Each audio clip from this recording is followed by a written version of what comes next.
In 2024, we got a grand total of 17 new special interest units, and somehow, every single one of them have received backlash from foamers. Somebody in this comment section somewhere was saying that we're going through a period of, quote, heritage unit inflation, which apparently means there's too many heritage units in circulation, so they're not gonna be as special anymore. If my estimation is correct, there are around 85 or so heritage and special interest units when you combine every North American Class 1 together. This doesn't count fallen flags, just the specially painted ones. However, there's an estimated 30,000 locomotives altogether when you combine every Class 1. Obviously, not every locomotive is in service, so we'll have to account for that. Let's subtract, say, 5,000 from that number, which leaves around 25,000 locomotives you could potentially see anywhere at any time. So, when we do the math, if each train has one unit, that leaves you with a 0.34% chance of seeing a heritage unit, roughly. But this number is probably much lower and very dependent on where you rail fan and like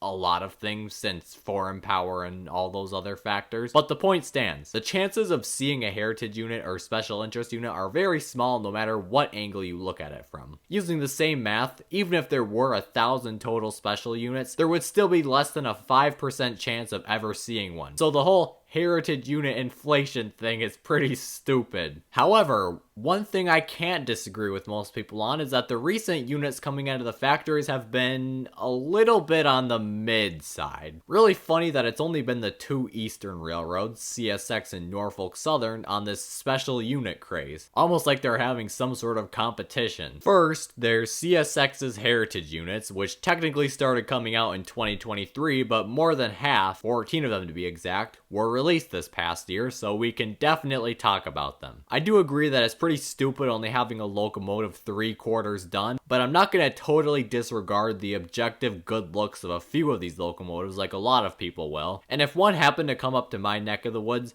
I'd sure as hell be just as much after that as the next foamer, but probably only because I go insane if there's a simple GEVO since I get 2 trains every 5 to 6 business days on my line. Somebody please send help. Point is though, these aren't as bad as a lot of people say they are. I know I'm guilty of hating on them a lot, and I'm not exactly saying I like them, but hey, you know, heritage unit is a heritage unit. Personally, I prefer good looks over rarity, but still, if something uncommon shows up, I'm not gonna stay in the house. So, my thoughts on former criticism of CSX. Valid, but honestly, it's not that deep, bro. The units are okay, they could be better. It does feel like quite a wasted opportunity with how nice some of them could have looked if they were fully done. It's better than leaving them unpainted and having 20 GEVOs that look like all the rest. Next up after the CSX heritage units, we have NS, their #1 competitors, coming out with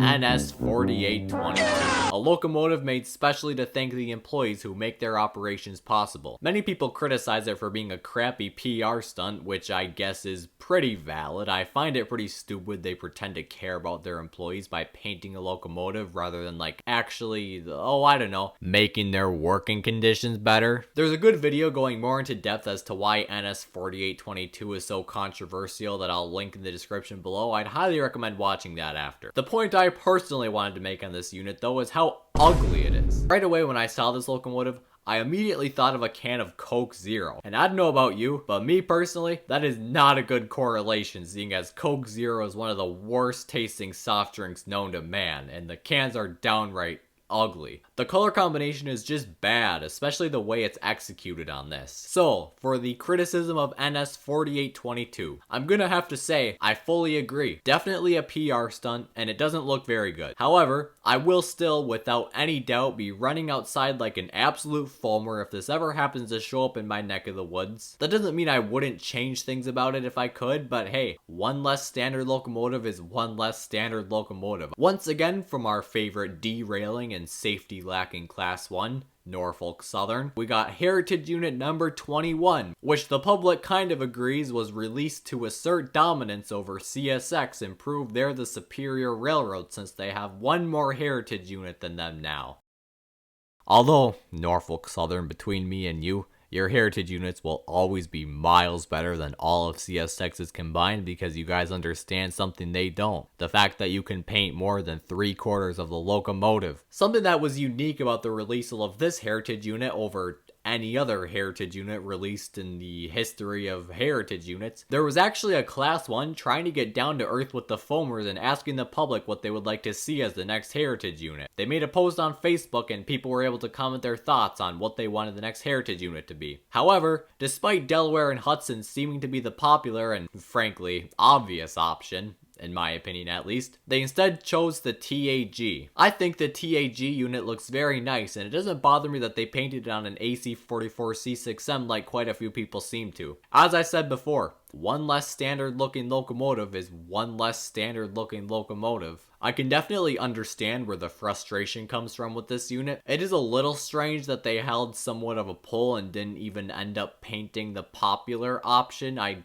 don't really see the point of hosting a poll then. But it is a nice looking heritage unit, no complaints on the looks, and major props to NS for knowing how to properly paint a heritage locomotive. I don't see any reason to really dislike this. One more heritage unit is one more heritage unit, especially a non-CSX one. Speaking of CSX, the next special unit to be released in 2024 would be the new 1CSX unit number 4720. I honestly can't wrap my head around the whole "we are one company" thing.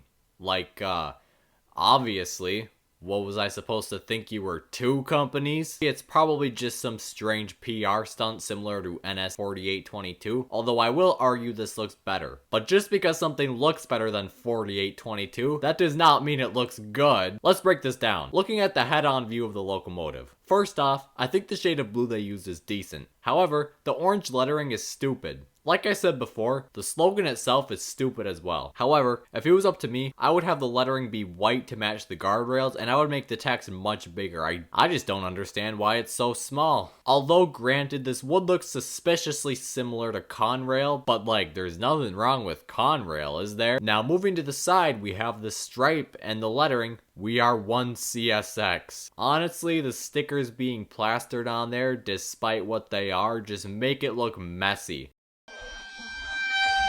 I think it would look a lot cleaner if they just weren't there. I'm not saying there's anything wrong with like the stickers themselves. As far as the paint and everything goes, I'd give this around a 6 out of 10. It'd be higher if it wasn't for those stickers. However, the cringy slogan and just the fact that things like this are never anything other than PR stunts and ways to appear good in the eyes of the public when they aren't, I'll knock that down to a 4 out of 10. Maybe a 4.5 out of 10 for using an SD70 Mac, which is honestly really cool to see railroads doing something with in the present day. Union Pacific has a locomotive with a similar slogan. I don't like that one either, numbered 1979. It's even worse than this one, but it's also made just slightly cooler since they used an SD70M, similar to the SD70 Mac. Maybe it's because they know these won't last much longer and they look forward to storing them and not having to have them out on the rails for too much longer.